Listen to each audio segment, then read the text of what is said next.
व्यापार चिन्हाच्या मालकीवरून अभिषेक लोढा आणि अभिनंदन लोढा यांच्यामध्ये वाद। अभिषेक लोढा यांच्या कंपनीची हाऊस ऑफ अभिनंदन लोढा या कंपनीविरोधात याचिका। लोढा हे नाव वापरण्यापासून रोखण्याच्या मागणीसाठी हायकोर्टात धाव। धाराशिव जिल्ह्यामध्ये पवनचक्की उभारण्यासाठी प्रशासनाकडून एसओपी तयार। शेतकऱ्यांना होणाऱ्या मारहाणीच्या प्रकारानंतर प्रशासनाचा निर्णय। नियमावलीचा भंग केल्यास ठेकेदार आणि कंपनीवर कारवाईचा देखील इशारा।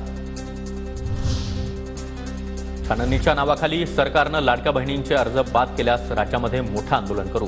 माजी मंत्री अनिल देशमुख यांचा इशारा।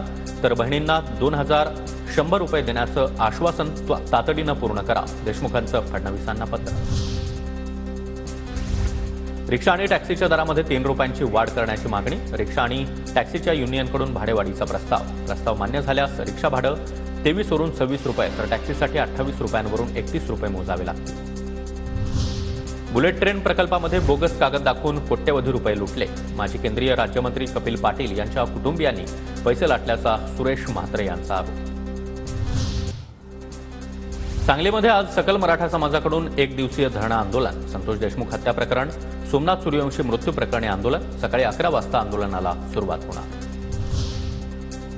मुंबई पुणे एक्सप्रेसवेवरून आजपासून 3 दिवस ब्लॉक। आजपासून ते दुपारी 24 जानेवारीपर्यंत दुपारी 12 ते 3 दरम्यान ब्लॉक।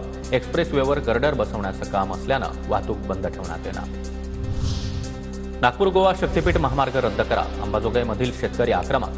बीडच्या अंबाजोगाईमधील 5 ग्रामपंचायतींचं उपजिल्हाधिकाऱ्यांना निवेदन।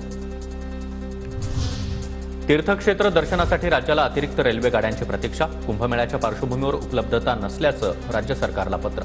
रेल्वेच्या IRCTC कडून राज्य सरकारला पत्र पाठवण्यात आलं।